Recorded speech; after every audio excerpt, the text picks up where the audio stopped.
all of us have multiple voices in our heads. So sometimes when you start paying attention to those voices and what they're saying, it becomes either the greatest teacher or the thing that takes you off track.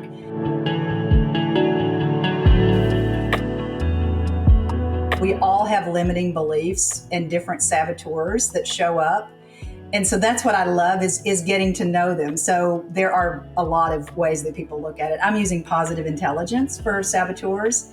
So there's a part of me that's a hyperachiever. And so that might sound like a good thing, except when I get in hyperachiever mode, I tend to forget to feed and water myself and pay attention to my people in the world, So it's actually a saboteur, even though on the outside it looks like a good thing. There's a part of me that's an avoider who doesn't want to do my taxes. There's a part of me that's a controller, hypervigilant controller that thinks that I need to pay attention to all the danger and control all the things because it's just a fear response.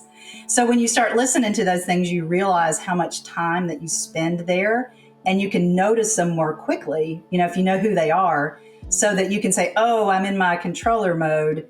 What do I need right now from a really quick hit mindfulness practice? So I'm rubbing my fingertips together. So I can feel my fingertips. I can feel my feet. I can take a breath and refocus on what it is that I could be doing instead of getting sucked into the voices. When you start paying attention to who they are, you can actually use them as teachers to, I'm getting triggered. I wonder what's going on around me, so that I can bring myself back with just a quick practice. I don't have to, maybe I don't sit on my mat for 30 minutes, but maybe I do notice that I'm getting triggered. My saboteur is running the show, and there's something else that I really could be working on if I took a pause to say, what am I afraid of here? Why am I really procrastinating? What's really important in front of me? And so, just that moment of, what's really important right now, I can't find that when I'm stuck in the negative spin or the anxious spin. So if we know the limiting beliefs, we can work with the affirming beliefs.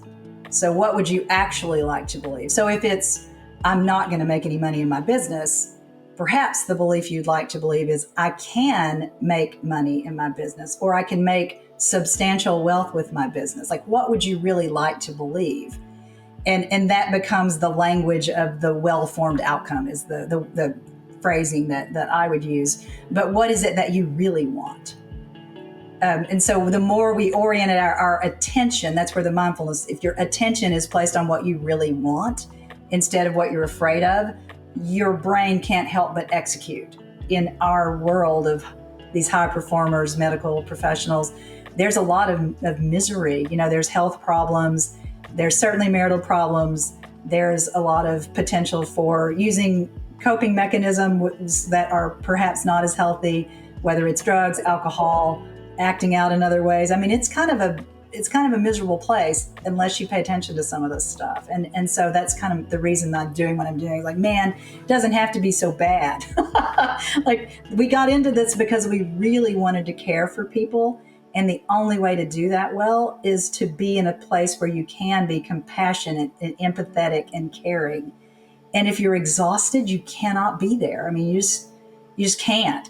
Like, you can do your job, and execute the script, but you're not connected in the heart space and that's the reason we got here in the first place. So that it really is the soft call is reconnect with what matters to you so that you can help those patients or clients find it for themselves. One of my favorite things to do is to connect people so if I'm not the person, I love to connect people to whoever it is that I think in my network could help them. It's one of my superpowers is connection. So that's the reason it's part of a well-being model. So if I can't help you, I'll find a resource.